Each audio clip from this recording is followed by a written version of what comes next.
Puro kayo, sir. Sige.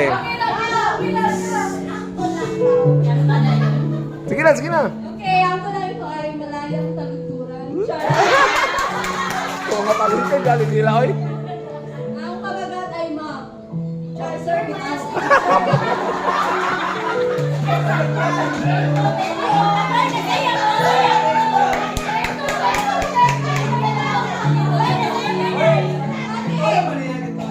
Okay, sir, ang kabagat. Char.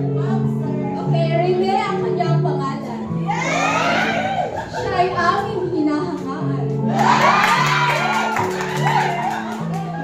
Ipinagtatanggol kapag nasa sitwasyon na